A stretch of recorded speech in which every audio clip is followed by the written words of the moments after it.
I saw like a school recently, 2 mooncake recipes. How much do you think it costs? Like for a class? Like a one-off class, not like a full semester type thing? Yeah, no, like a one like 165? Yeah, it was 198. Yeah, but even then 165. Yeah, who's gonna be able to afford it? It's like the retirees, the like slightly older housewives, their kids go to uni, and then like our mothers, like when they go for no skills longer future. have to, when they don't have to like bother with us anymore, they're like So it's not giving our food a future because it's not the young people accessing these classes. They don't have the time or resources, like the money or like just for 2 recipes. It's crazy.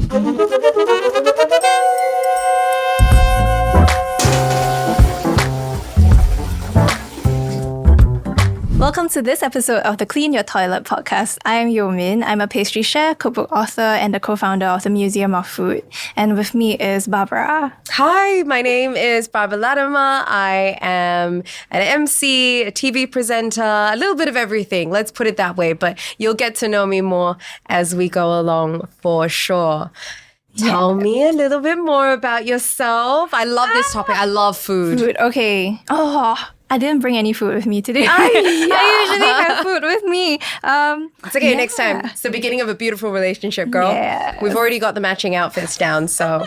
Including the pants. Including the pants. We both got the blue jeans on. So a bit about me. Oh my God, where do I start? At the beginning. So I was born in, I'm turning 30 next year. It's all right, so girl. that's I'm 34. Yeah, we're young. We're so young. We don't look it. Asian don't raisin. Yes, but I think there's something about age or something about becoming an adult that gets you thinking about where you come from, who your ancestors are. I don't know if it's an Asian thing. Oh, 100%. Yeah. So then you hit a certain point, like you're like bubble tea, haha, until a point where you're like, oh, what tea did my grandparents used to drink? What did my great grandparents do when they came to Singapore?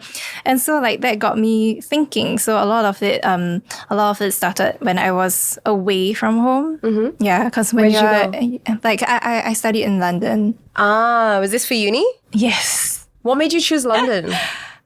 The seats were sold many years ago. So like my dad did some further studies when I was a kid. Mm-hmm. He went to Cambridge, and then he was like, my parents are very smart. So they don't tell you must do this. They show you. They're like, oh, look at these wonderful things. Look at this wonderful place.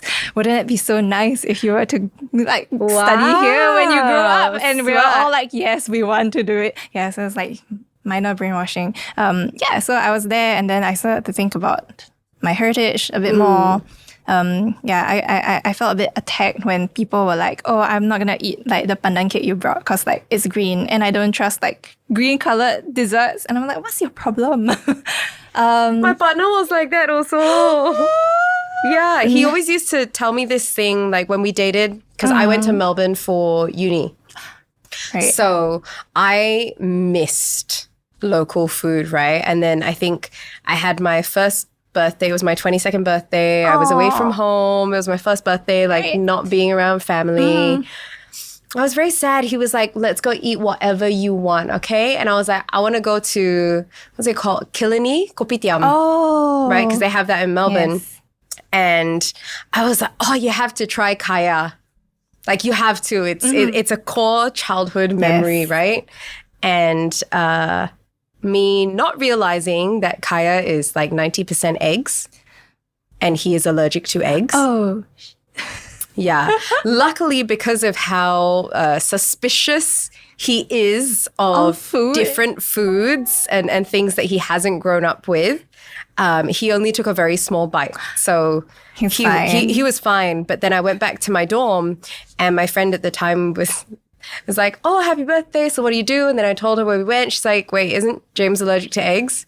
And I'm like, yeah, so? Right. She's like, it's mostly eggs in Kaya. And I was like, I like texting him like, hey, how are you doing? Are you still alive? Literally like all good. And then I ran to the shops, bought like a bunch of candy and just turned up his work like, hi, this is for you. He's like, oh, why? And I was like, no, I just thought I'd be nice, but low key, I was just checking if he was alive and he was fine. Okay, that's good. But yeah. But yeah, it's like things you don't think about, right? Like what goes into making kaya? Or like what even is like kaya? It's just there, right? As a kid. Yeah. It's just like something you just eat for breakfast. So did you miss home food a lot when you went to London? Definitely. Yeah, I started missing things that I didn't even used to like bacang, kueh. Yeah, it was like stuff that as a teenager you'd be like, that's not very cool. Yeah, like I want pizza, I want McDonald's, I want go for brunch. And brunch. I want the, what's it called? What's the typical brunch food? Eggs Benedict. Oh, yes. Yeah, I want like cafe, avocado toast. Mm-hmm. And now brunch is like, let's go to a hawker center and let's order prata. like everything. Yes, prata, cai tao kueh, everything. Yeah. So I guess that's where I started. There are so many different versions of me. But what about you? Tell me. No. I started, I think from quite a young age, I was exposed to public speaking and I realized that I was very comfortable. I was very blessed in the sense that it was also the route that my sister took, my eldest sister. So I almost was able to have her as a mentor and a guideline so nice. In the industry of how to navigate it. And it was even better when we almost went in different directions. Like she was doing a lot of formal events. We both trained in sports presentation for the Youth Olympics, which was really fun. I was in poly at the time. She'd already come back from uni. And then I started going to like coaching boxing, which is completely different. But, there was this hype for a period of time with the boxercise classes, dark room, lights, like spin classes. I'm like very outside of like the whole sports fitness industry. Yeah. It's all right. So I joined one of those new studios as a trainer after I'd been boxing for a while, but I realized that it was so entwined with what I already did because you're managing lights and music and giving cues and making sure people have the right technique. Oh my gosh.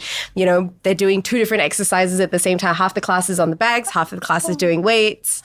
That sounds really fun. Yeah, but it was so good. And then now I'm also in like the hospitality industry a little bit in Australia. So if you're ever in Melbourne, let me know. Okay, I'll be there. Lots of good food. Ooh. But then, okay, so you were in London. This was uni, right? Yeah. And were you studying anything food related or? No. So I thought it was quite interesting how you talked about how like you like sort of like switched around like different career paths, but it's all like sort of connected and it all ties back to your childhood. Yeah. Yeah. So I was studying social work.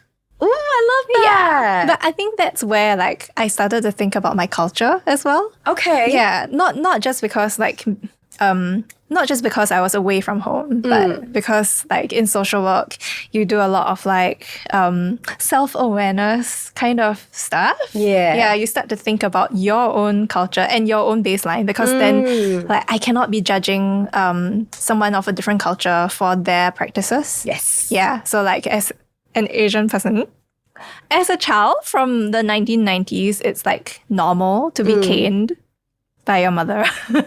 It's like nothing shocking, right? But over there, it's like if you see marks, you call someone. So it's like social services, cute. Yeah. So it's like getting to know a different cultural context and then getting to know yourself. Yeah. So that I think that kind of started there, and then I started cooking also because I was away from home. And then it all comes back like full circle now, doing heritage food, and also talking to seniors about food and talking to like people in general. Okay. So like I had none of the like people-ish skills before, and then it sort of I spent 3 years and a uni degree is worth like I don't know how much money that So was. much. learning how to So talk to much. people. Yeah. So when you came, did you move back to Singapore straight after uni? Mm-hmm. You didn't want to stay? I did. I was tired back here. You were tired? Yes. Yeah, me too. Yeah. I was on a tuition grant. So I had to come back and work in Singapore full time for 3 years. Was it similar for you? I had to work for 6 years, but I left early. Did you have to physically pay anything off, or was it just like you just had to... Was it a food-related company that you had to work with? No, it wasn't. Was it tied to your degree? It was tied to the degree. Okay. Yes. Yeah. So I was very confident I wanted to work in social services. But what do you know at 19? You don't know. You don't know anything. Like they make you sign it, and then you're like stuck there until you're like 20. No, I would have. No, I would have 28. 28, right? Yeah. Factoring in a couple of years of uni. Wow. Yeah. So it was crazy, and I was like, okay, it's time. Like things have changed. It's time to move on. And a lot of people were like, oh, don't you feel like you've wasted your degree? And I'm like, no, I think it has helped me grow into whatever version of me is. I am now. Yes, now. Did you face a lot of, I mean, obviously there are people's opinions, which we can brush off. Yeah. But did you face a lot of like actual pushback from family? Because essentially Yeah. we know families, right? And they've kind of invested in your education to a certain extent. Yeah. Was there much pushback? There was some. So unlike you and your sister, so I have an older brother, and he's very different from me. So he is a vertical growth person. Okay. Yeah, he's completing his PhD in maths or something. Like I have no idea. I'm you're so, I don't actually know what he removed from, does. I just know he exists somewhere, studying In the math something. space. Yeah, and my parents are physics teachers. Oh, So I see. so for them, like that is the path they know. But I have always been the wild younger child, younger sibling. YOLO. Yeah, I can do whatever I want now because someone else has fulfilled their dreams for them. You have your golden child already. Let me do what I want. Yeah. So that was but I think it's an art to learn how to convince your parents, right? It's half doing what you want to do and half framing it for them. Yeah. So when I quit my job, I told them I'm not switching to a lower paying industry. I'm not switching jobs. I am upskilling. So I went to pastry school first. So that was the first step. So to them, that's education. So it's okay. So they're like, okay, education can. Then after that, my next move was to write a cookbook. Yes. And to them, that's research. So framing. And my dad was, because they're so big on the whole scientific method, they were like, oh, are your recipes repeatable and reliable or something? What are your controlled variables? And I was like, yes. The true physician in this concept. And I was like, yes. When I, test my recipes, I always control certain variables and then I switch little bits and I follow the scientific method. And they were very, very pleased because from an arts degree, now I am more of a scientist. A little bit more. I wouldn't say you played your parents, but you worked them to your advantage for sure. I did. And because I chose to focus on Chinese pastries, so my book is about Chinese pastries. So I was like, I cannot disappoint my ancestors.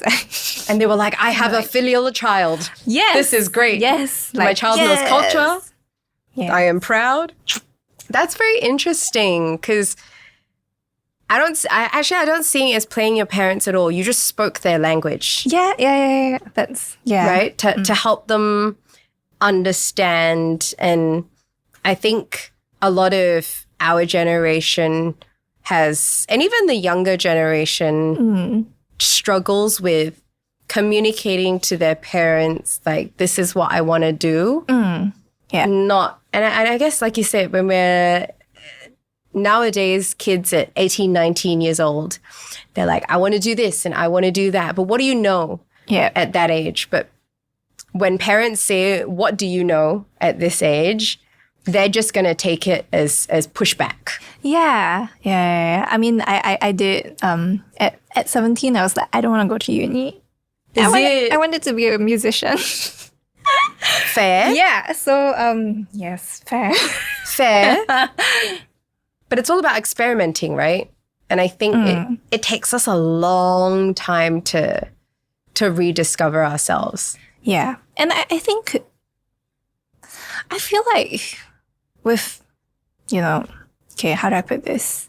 Just things are changing. Like, people are changing. And the world is changing. Yeah, the world is changing. You cannot be stuck. I mean, like, the government keeps talking about like upskilling, like skills future, like, can pick up a new skill, switch your career paths.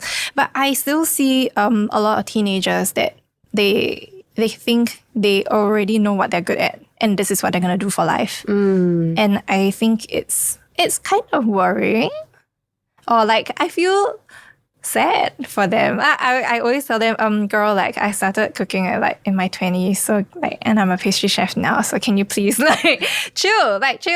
So like, I had teens tell me, oh, I'm gonna pick this CCA because like I'm good at this, and the school will probably push me, like nudge me towards this certain CCA, even though I want, like, there's another skill I want to develop. Yeah, and they're like, I don't think I will be good at that. I'm like, you don't know, you're a child. You haven't tried, you don't know yet. This is the time in your life to try this. Do you think that the system here in Singapore just kind of re-emphasizes that? Like, only do what you're good at? A little bit. I think they're trying to change things, right? Gotta keep this like PC. We're being honest. That's okay. I think a lot of the conversations I've had, we're just being very honest. Like, I understand when I was in Melbourne Uni, it was interesting. One of our core modules was cross-cultural communications. And Singapore was actually a case study. We had an entire, like, 5 classes on it where we just studied Singapore, which felt weird, right? Yeah. Because I was like, oh, well, I studied social studies, so I must know everything. And did you? I knew nothing. And it actually helped me understand why Singapore is the way it is. Right. Because in the grand scheme of things, we've gone from kampong to HDB. Booming economy and all that in 60 years. Yeah. Right? But you look at how other countries have gone from villages to booming economies, they've had centuries to develop in the way that we have developed. So the way that the government has to run the country is to treat the country like a baby. I know a lot of people complain, okay, in Singapore, we don't have free speech. A lot of things are censored. We don't get certain news. I understand that. And I used to have the same frustration. Like, why don't we have free speech? Like all these other countries, we can't do this, we can't do that. But then you think about it and you see the mayhem that's happening in other countries. And I can appreciate that our government has had to kind of parent the country and the citizens in such a way, because if not, it's like giving a preteen a driving license and you're able to drink and you're able to do this, like a complete free pass. Yeah. It would be mayhem. So we need to understand as citizens that, yes, we are policed in a certain way and we are sheltered in a certain way, but it is for a reason. And I think it's getting even harder with the rate of globalization that we have at the moment. They can't stop social media. Yeah. Oh no. Sorry. Like, I guess we were the last generation without social media. Like Snake was the most like amazing thing on our phone. That's what we did. Snake. There was. What was it? What was the bomb one? Was it Minesweep? Yes. Minesweep was on the PCs. You still had to like dial up the internet. Oh my god, and then someone picks up the phone and like, Yeah, like can't answer the phone, can't use the computer at the same time. Like school projects would take 3 hours in what would take them now. I mean, kids are using Canva for their school projects. I'm like, oh, not even Canva. They're using like ChatGPT. Like, make me a deck of slides. It's done. is it? Yeah. Dude, I heard about e-dictionaries for Chinese class now. Right. It's like a full-on approved thing. Right. I think it was approved quite a while ago. I had no idea. Ours was like what was it? Like That small little dictionary and the words were tiny and then you had to choose it either by the pinyin or the strokes. Like, was it a 草字头 or something like that? My God. Trauma. I was like, we wasted so much time in these exams. Yeah. But then also the subjects are very hard now. Are they? I have no idea. I struggled with my niece's primary 2 math question. Oh. I'm like, okay. no chance. Really, no chance. They're learning multiplications in primary 1. I don't remember what I learned in primary 1. Right? Okay, so you managed to help your parents navigate in order to support you in your career change. Was it scary going from what was essentially a pretty safe, straightforward career that you have studied and you know quite well to the unexplored? I have to say, I am quite a spoiled person. Spoiled or pampered? I am spoiled is. I always feel like there's pampered. Okay. I grew up very, very privileged, like without sort of hardship realizing it. Yeah. So when I put things into context, I realize there are certain things that I do take for granted. Certain ways that I navigate the world that people will ask me, isn't it scary to do this? Isn't it scary to do that? But I feel like I have got my safety nets, which is why I tend to be able to take these steps more comfortably than most people would. Understand. So I always preface this when I share my story with people, like because a lot of people, like, you don't want people to come and like, yeah, look at how she can do this. Let me like take a leap also, and then definitely make sure that you can afford to do something. Calculated risk. Yeah, like there's the whole like fuck you money that people talk about, right? Like you need to save like this certain amount so that you can quit your job and like basically Fair. So there were certain things that I never had to worry about. So I'm guessing money was one of them. I'm not rich, but I do have savings, and the way that my parents have planned for both me and my brother it's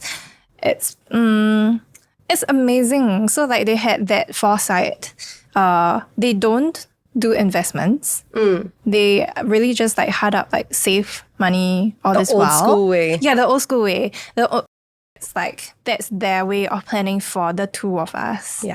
Yeah, so I really appreciate that. And then, and because like they have always been working very, very healthy, they've been taking care of like our grandparents, and my grandparents have always been taking care of us as well.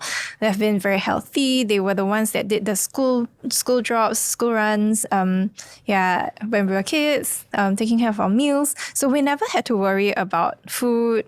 We never had to go for tuition because like my grandpa was a teacher. Yeah, languages. So he got like Chinese covered, English covered.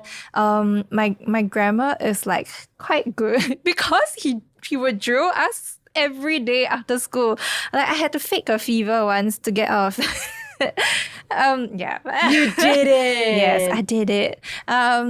So there's a lot of privilege that I had growing up. And then and so I managed to save quite a bit from my job, even though I had to pay back quite some. So then with that sort of buffer, it didn't feel too scary to take that leap. So it was just about spending less. Yeah, even if I'm not really making much, I just cut my spending by a lot. Yeah. Live differently. Yeah, just live slightly differently. Don't buy clothes. I canceled my facial package. First thing, I was like, yeah, I'm gonna cancel this. You do what you gotta do, girl. Yeah, There's the trade-offs. You move your Grab app to like some unknown Hidden part of your phone, so you don't just default. Just take bus. Yeah. So I there was a lot of understand. that. Yeah, I'm not very enterprising. I think I'm not very good at making money. So that is a challenge that I've had to sort of Work in overcome. progress. Yeah, because my family is like all the like salaried civil servants, teachers, educators. Like, yeah, there was Not the entrepreneurship business there's side. no nothing about investments, nothing about business. Yeah, so it was like a whole new world for me. How did you navigate that? I mean, like, do you have a particular mentor or someone that you learned from? Ooh, no. So how do you I mean, obviously you've got your own business now. I run a non-profit now. So again, like, Girl, do you even make money? yeah, no, I don't at the moment, no. Yeah, so I wrote, so I have had some, I feel like, yeah, I guess I could have done a little bit better in a few things. So like, I wrote a book, right? But royalties don't they pay don't the cover bills. anything. Yeah, so I'm just gonna leave it as that. And I wanted to work on the second one, so I'm just gonna like leave that until I have money and time. Yeah, no more. So that was my first, like, my expensive name card. Yeah. Isn't it a great feeling when you print your first name card? Oh yeah. Dope feeling. Oh, I love it. So good. Yeah. And I could do like whatever I wanted with it. Like, it wasn't like a company card. It was like my card. It has my face on it. Not my real face, like a cuter version of me. Yeah. So that was that. Yeah, I think everything else was just like, figure it out on the go. Sign up for free classes, use my Skills Future money. Yeah, so there was a lot of that, and just like figure my way out. Right now, like for my nonprofit, so the reason it's a nonprofit is because our museum, we're doing like a museum for heritage food. It's not going to be profitable anyway. Okay. So like most museums are nonprofits, but at least like at some point I will hopefully be able to draw a salary. So Yeah. is it Museum of Food. So where is this? Is it like a permanent fixture? Is it Not yet. okay? Yeah, so everything lives in my house now. As it should. Yeah, and then we bring it out like as and when. So what do people just? Is it in Juchet? I mean, I live somewhere there, but no.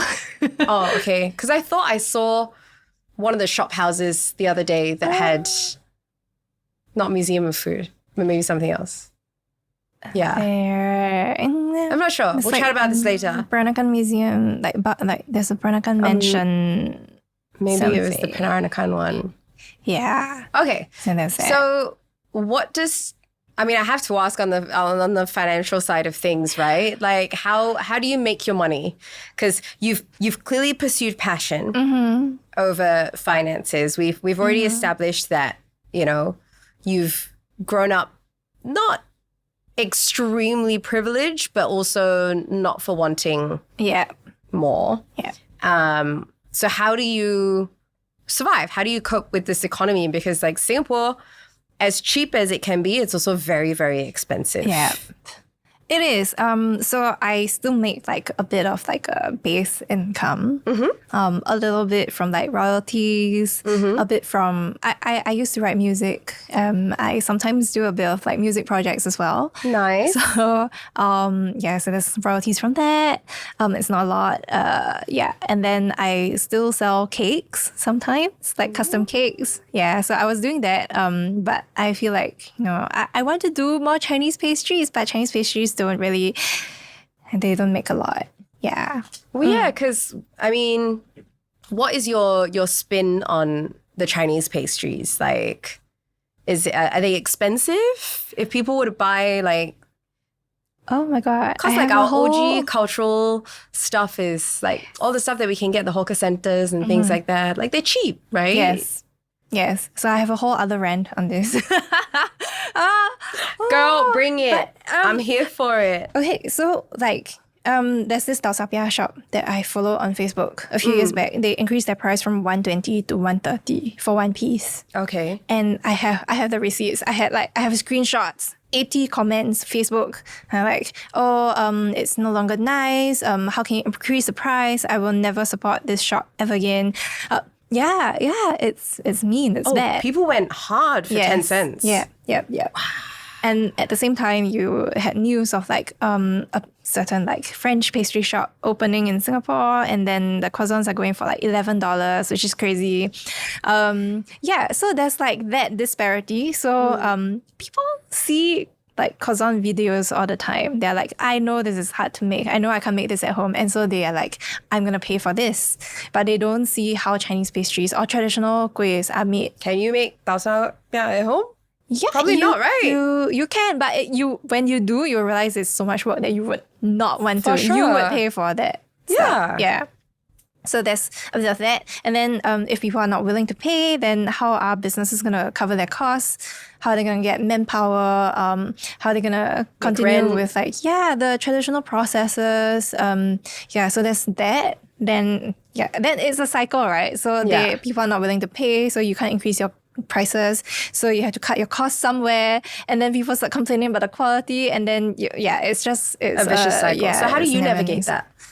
So I took a step back. I was like, I'm not going to sell this anymore.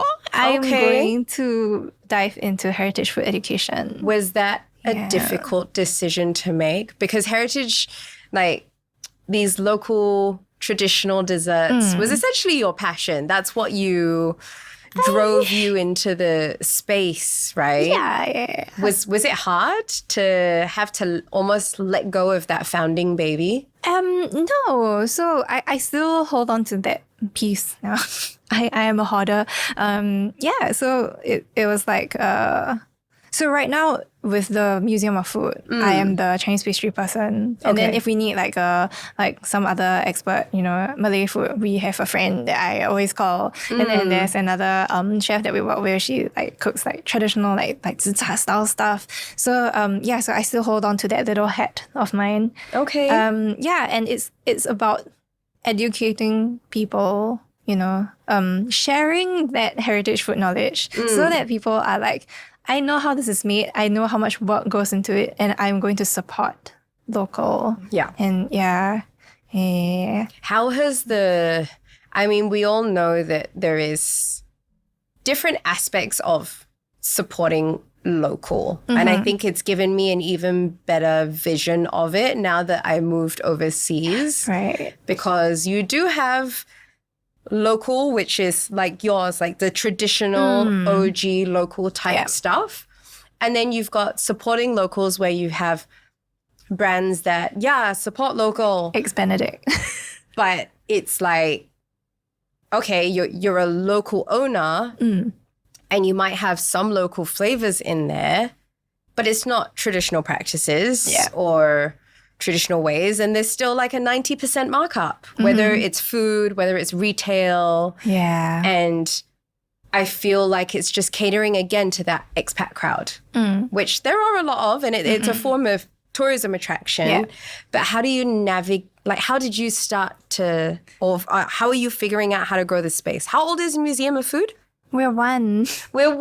Congratulations. Happy birthday. How did it go from like starting ground up and then to where you are now and navigating that space? I'm guessing social media is a big part of it in terms of marketing. Yep. Wow, how are we navigating that space? I think we're carving a whole new space for ourselves. Yeah. So it's like, I get that a lot of chefs would want to do like imported stuff, like imported cuisines, because that's what makes money. And that's what we're trying to counter. So that's what we're trying to do, like create a future. Let the younger chefs see a future in heritage food. And then to make these skills accessible to them. Pause for a flash break. Sponsor edition. Hello, Yes, hi, Hi, Ashley. Penny, welcome.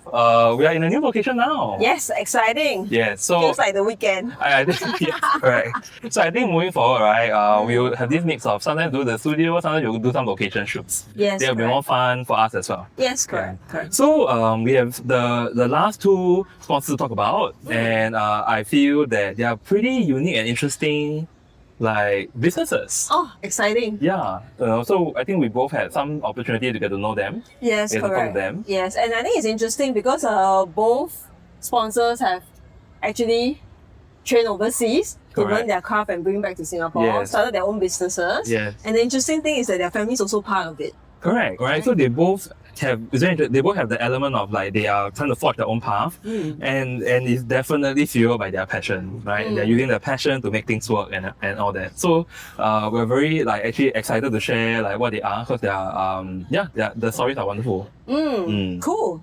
So, which is the first one? So I'll go first, right? So the first one is actually called Bastion HEMA or HEMA, right? And that stands for Historical European Martial Arts. Wow. So it's very, very, very Sounds specific. super old school. Yes, it's a bit old school, it's very specific. So imagine when you think about things like knights, you know, they're rescuing princesses, they're off to slay dragons, you see the armor and the swords and all that. It's a bit like that, Is right? that what you see on Netflix? Correct. So Bastion is something that was brought back by a Singaporean man, right? He learned and he fell in love with historical European martial arts overseas, and you'll be surprised that even though Bastion is a martial arts academy, it's not meant with martial arts as its focus. Oh, that was the focus. So the whole premise is actually there are a lot of ancient texts that talk about all these martial arts, and people are trying to recreate what they believe or they can envision from the ancient texts. So actually it's more scholarly than martial arts. So once they read and they study, they try to immerse and imagine, then they do all the training with the swords and the armor and everything. It sounds very intriguing. It is very, It's very like you unique. are embodying something that has a lot of history. Correct. And then you're using Yeah. that spirit to bring forth into your Exactly. physical So when I action. spoke with him, right, he specifically said this is not imitation, this is immersion. Immersion, yes, that's the word. Correct, it's immersion. You must have that kind of passion and that interest. I see. So Yeah. now you've brought awareness to this brand, right? Correct. What are they offering?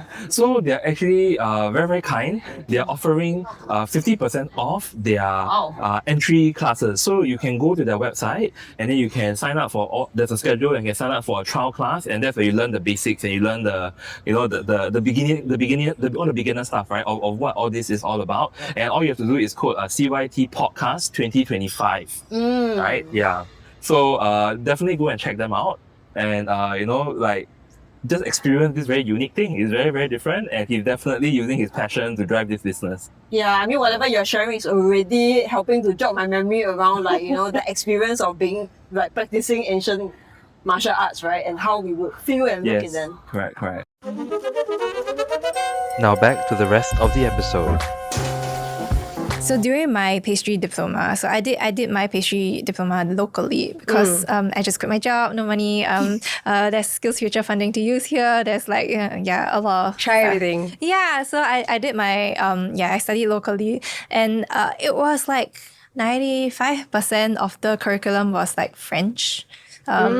Which is great. Like that's why I went to pastry school, right? Because I wanted to learn like French, like fancy stuff. You want to learn like croissants from scratch. We learn how to make butter from scratch. We learn how to sculpt with like chocolate. Yeah, Cool. So amazing. Yeah, very cool, right? But we Bad for the didn't- waistline. Bad for my waistline. Probably for why I never all went of us, into. yeah. We definitely put on weight in school. But what we didn't get to learn was how to make mooncakes from scratch. We were told explicitly that you no longer need these skills. You know, as pastry chefs, you go, the closest you get to a mooncake is like a 5-star hotel. And even there, they don't make their mooncakes. They get them from factories. Okay. Yeah, so there was that. We learned like a couple of quiz, but it wasn't anything like very in-depth. There wasn't like, you know, like, because in school we learn about the history of macarons. Yeah. Which princess, which don't know who lah, like I forgot already. Which princess brought it to France, don't know. Like, oh, did you know that macarons are actually Italian, blah, blah, blah. We had to study all of that. What did we not study? Like, where does kueh come from? Yeah. None of that. And when they cut the curriculum, these heritage skills, they are the first to go. So for me, it's crazy that even like in a local school. So I was going to say, this was a local school, yeah? Local school, founded by locals. Yeah, by Singaporeans. And it's not their fault, okay? I just want to say, I don't want to step on any toes. But there will be toes stepped on. It's not just my school. Because it's across the board. Yeah, it's an industry thing because they have to follow like certain there are certain courses they must complete like within the skills framework to graduate with a diploma in pastry. And it's according to those. Yeah, so it's an industry-wide problem. Yeah. Yeah, so we are here to change that. I was going to say, okay, so you say that you don't really have that entrepreneurial business side of things, right? But what I'm hearing is there is now a whole new market just for you. Yeah. Like, have you thought about creating your own school? Eventually, give it like 5-10 years, get the finances in check, and be that school that focuses on tradition. I mean, you don't have to teach everything, right? But Singapore is such a beautiful melting pot of cultures when it comes to desserts that I think you're right. We completely take for granted our local desserts. And I mean, the OG ones like ice kacang, this is all the cheapest of the cheap. It's like shredded ice with sugar syrup. Yeah. Colorful stuff. Yeah. But what happens in 30, 40 years when all the aunties and the uncles that we know and love so much are not making all these traditional desserts anymore? Yeah. We're not going to be able to import them. So I feel like this is the business gap. Yeah, in for you 30 to 40 years, I will be the auntie. Yeah, you will be the... Think about it. Yeah, we can be the aunties. But you don't want to be that auntie that is going to go...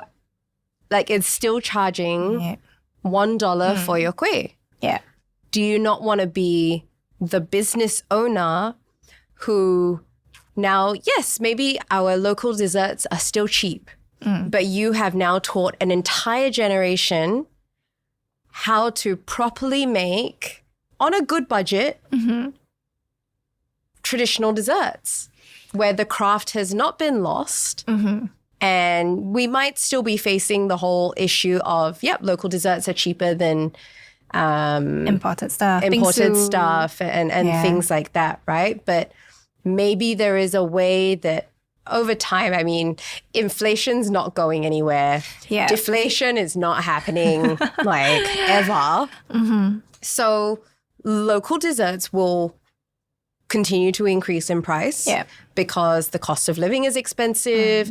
Your COGS are going to go up. All your ingredients and stuff like that. The cost of manpower is going to go up. Yeah. So, okay, let's teach the next generation to go with the times and make local desserts big again, because by the time they go through school in the next 10 years, in 20 years as they start their own businesses or take over current places, then yeah, no, I mean, definitely like that's what we hope to do. But I also see that our dying heritage food is as a form of market failure. And I don't want to be part of that. I don't want to be another casualty in that. So we are kind of like setting ourselves up for hopefully success. So it starts with the education. Don't say right? hopefully. That means you're not believing in yourself. We are setting ourselves up for success. Yeah. So it's the first step. The first step is to get people to care about it first and to want it. Yeah, because right now there's a price ceiling for local food. Like that's the truth. It's inevitable. Yeah. And there isn't much of a workaround to that for you. Yes. And there are culinary schools that teach local food. But guess how much they cost? Like for one dish. Okay, maybe two recipes. I saw like a school recently, 2 mooncake recipes. How much do you think it costs? Like for a class? Like a one-off class, not like a full semester type thing. Yeah, no, like a one. Like 165? Yeah, it was 198. Yeah, but even then 165. Yeah, who's gonna be able to afford it? It's like the retirees, the like slightly older housewives, their kids go to uni, and then like our mothers, like when they go for no skills longer future. have to, when they don't have to like bother with us anymore, they're like So it's not giving our food a future because it's not the young people accessing these classes. They don't have the time or resources, like the money or like just for 2 recipes. It's crazy. So what we're trying to do is to make it very affordable first. Position ourselves as a non-profit, work with heritage businesses, make sure everyone sort of like, gets just a share of the pie. Help everyone survive. We are not in competition with any of them. And that's going to be like our approach for now. I like that. Yeah. It's a good business plan. For someone who says that you don't have that business and entrepreneurial mindset, it sounds like you've got a pretty good grasp on what the market looks like at the moment, where you need to go to and what the aim is to get to, and then, how to gradually make your way there. It's taking a little bit of time. Yeah, it's going It's a bit to of a take slow burn. Yeah. Do you have it in you to burn? power through? Like, I mean, have you ever faced burnout? In this field, no, not really. Yeah. In my previous line, yes. What did that feel like? And how did you I knew like that. So I used to, hopefully no more. I used to have anxiety attacks. Girl, so join the club. episodes. Yeah. It's a thing. Yeah. So like I could identify them when like I thought about escaping. Like when I'm like, okay, I see no way out. I just want to escape. Like escape is the only way to survive. So there were moments like these, but in this line of work, like since I became a freelancer, do my own shit. I'm like, it's okay. I'm good. You're happy. Yeah, I'm happy. That's the thing, right? And I think that's what a lot of people don't realize is that money doesn't have to be everything. Yeah. There is a lot of joy. So before I moved to Australia, I was here, I think it was like 2014 to 2019. So there's good 5 or until 2020, right? 6 years of like rebuilding my career after uni, picking up where I left off when I took the uni break. 2019 was my travel year because I was like, all right, working freelance, the stress of working freelance, right? You never really know when your next paycheck is going to come in. So I was just taking jobs. I would not take holidays, or like I would not commit to big holidays because I was like, I need to keep saving. Yeah. Don't know what I'm saving for, but just save, and make sure I always have that safety blanket. And so holidays were like little trips to Bali, this kind of thing where it's not going to burn too much of a hole in the pocket. I was very fortunate that I could stay with mum and dad.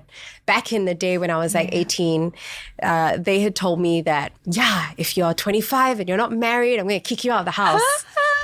At 25, that did not happen. All right, my mum was very happy to have me in the house for as long as possible. Yes. She's so cute. And 2019 was my big travel year. I was like, you know what? I'm saving all this money for what? Let me spend some of it. And it's not like I spent it all. I still had a good chunk of savings left. And then, I think I was in the UK that year. I was in America that year. I was in Australia that year. I was in Bali that year. Like I did not hold back. And it was fantastic, right? And that 2019 trip to Melbourne was when I reconnected with my current fiance. I say current, my only fiance. I love you, babe. And so we were trying to see like, okay, can we figure out what's going to happen? There was a concert that was happening in Melbourne in 2020. I was like, great, I'll make another trip. We'll see where it goes from there. Cute. I know, right? And then COVID hit. So we ended up doing 2 years of long distance. I was stuck here, he was stuck there. And I was very blessed that with the influencing stuff and Active SG, like I did have a good income.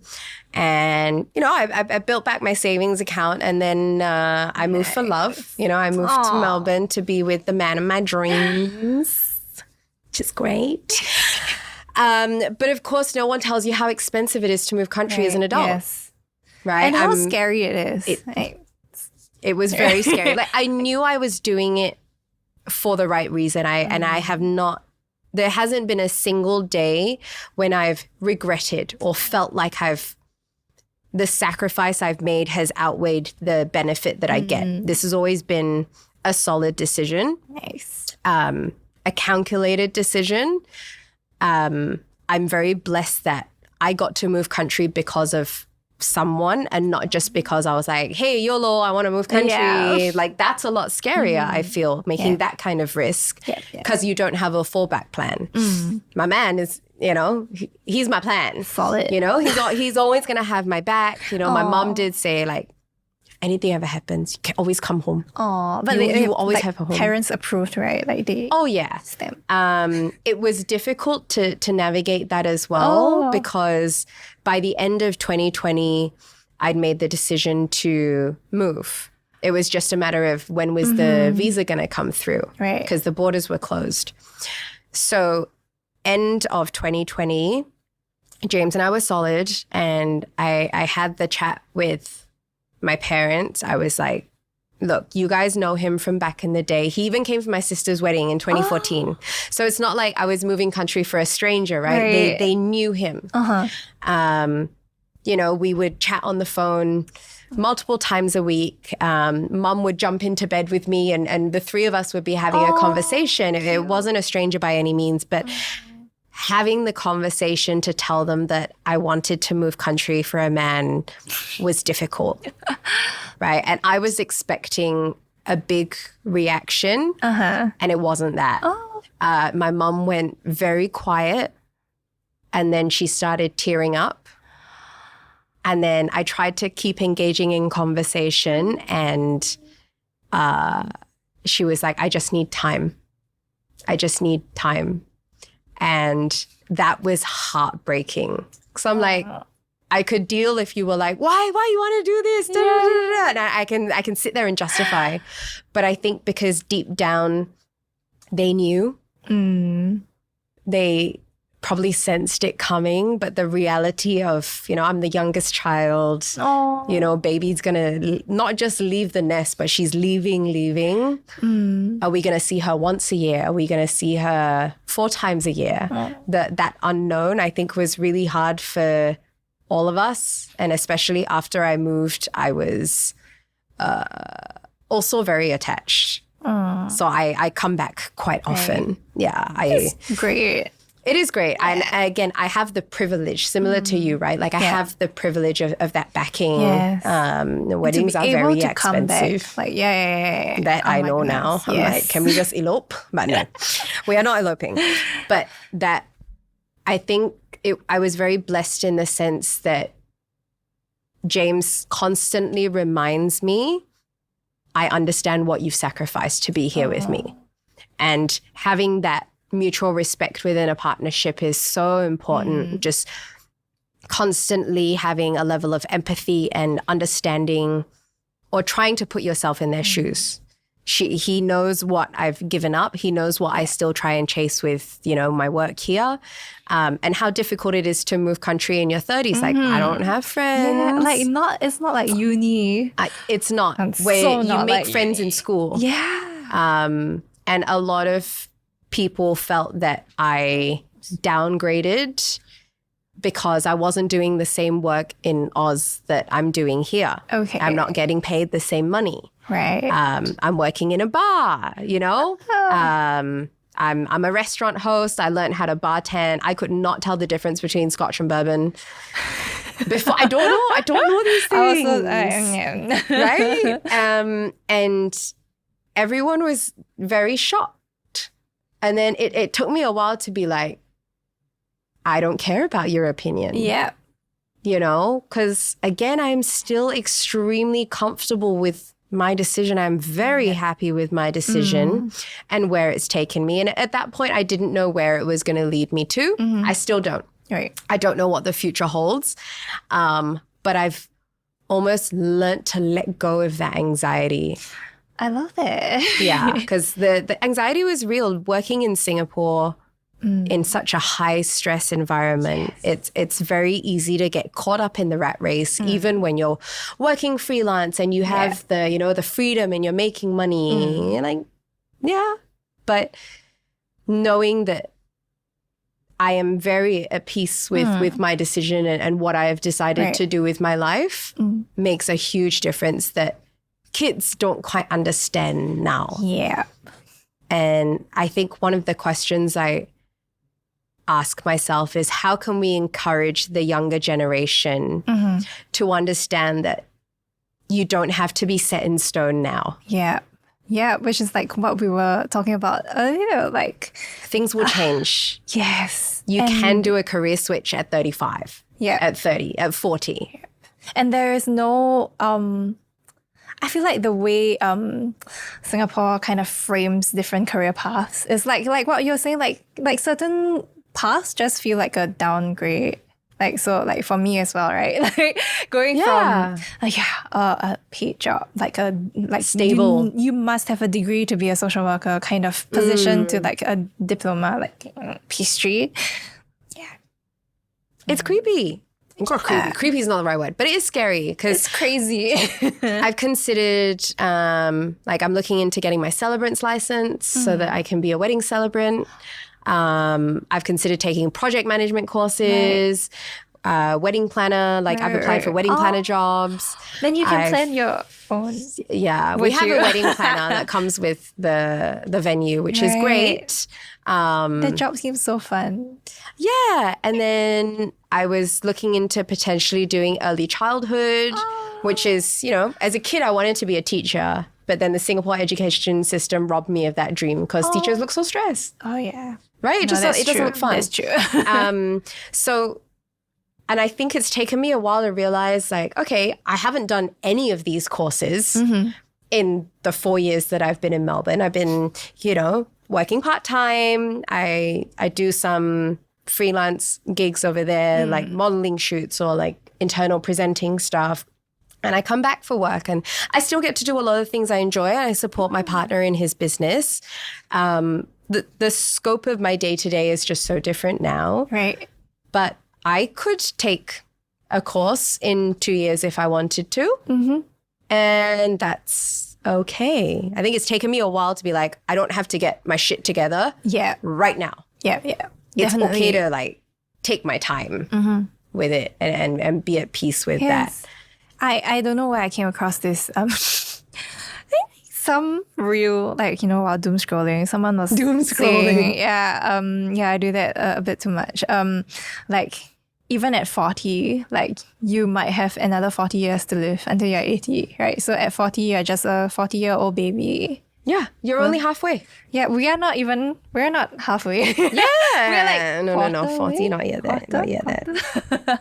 Yeah, so I don't know where this kind of mindset came about and why it's so fixed. It's like a very Singaporean thing, I feel. Yeah, I remember in uni, I was caught asking a stupid question. I was on internship in some social work office, and then there was this guy that does I can't remember what he does. He does a lot of, it seemed to me like a very specialized role. I think it was placement matching. So when clients come in, it's a bit specific. Okay. A bit technical. So then I was very intrigued. I was and I asked him, so what degree did you get? What degree do you have to do this job? Yeah. And he was like, girl, I do not have a degree. He was like, what do you mean? Okay. Yeah, so there was that assumption. But why was that a stupid question? I don't feel like that's a stupid question. But I think it was that very Singaporean assumption that, you have to work through, you must have a diploma or a degree and you have to be in a certain specialization to be able to do a certain job. Yes. Yeah, which is it's not the case anymore. Right. It's not. Like, but I think we still default to it right. to almost safeguard. Yeah. Like, I think when you become a parent, the mindset of you don't need a degree to succeed in life. You should have one. But it would really be a good idea if you had one just to like cover your bases. Yeah. You know? And it's not like you want to instill fear in the kids, but as a parent, you want to protect them and make sure that they are set up if, you know, they need to be set up for life in a certain way. I have a question for you. So like, I think it just reminded me of, hey, sometimes as a younger and young-looking woman, you get questioned, like, you know, random things like Grab drivers, random uncles, or the men you work with. And I just wonder if there have been instances where you caught yourself like sort of trying to prove yourself. Like, Every single time. Right. Oh yeah, my God. it's a whole thing. I mean, I know that I have a baby face as well. Like, I don't look like I'm in my mid-30s. And you know what? I'm not complaining. Yep. I am very happy when I get ID'd. Yes. If they don't ID me, I'm like, you sure you don't want to check? Like, I Same, could be lying. And I think being in Singapore was one thing. In Singapore, maybe it's not so bad because men in Singapore almost expect us to look young. So they can kind of preempt that, like, yeah, okay, Right. you know, you might look 23, but chances are you're 30, right? And it does boil down to how you present yourself. I think in Australia, I've had to prove myself a little bit more. Right. Especially when I started working in the restaurant and behind the bar. They see me as an international student.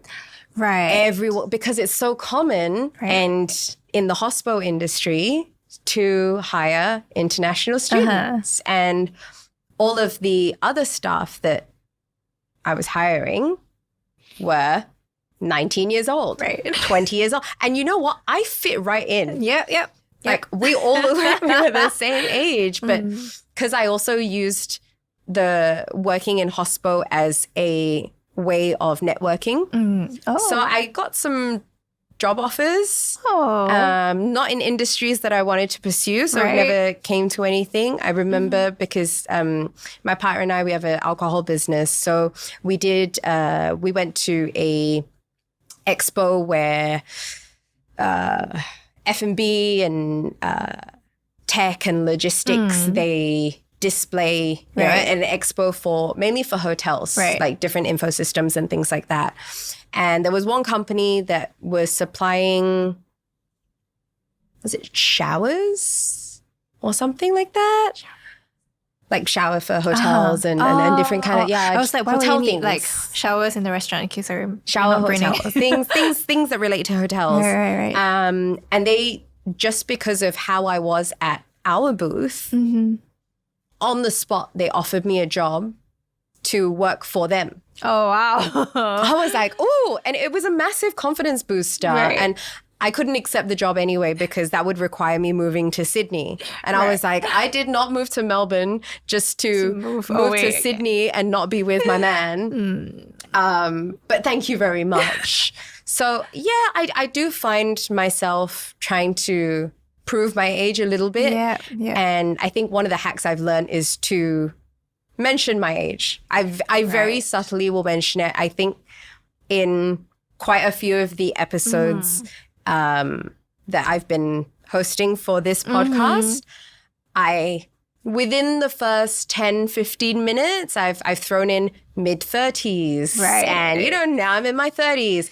Just to kind of establish that so that the assumption that I am fresh, starting out, young, naive, and being seen more as a professional of a certain caliber makes a difference. But look, in 10, 15 years, we're going to look like we're in our 30s, but we're going to be really, really thankful that we look so young. Yeah, my kid's going to look young forever. Well, thank you so much for your time. I really appreciated like the time we spent together and the real conversations that we've had. So thank you so much. Thank you. Yeah, no, I think it's always nice to talk to a fellow like 30s, like young women exploring the world. And I think like something that I like to say to myself is it's not on here. I like to say to myself like do first thing later. Do first thing later. You know that's what? my mantra. Can't argue with that. As long as we're doing the inner work as well, that's the most important thing. Thank you so much, darling. Thank you.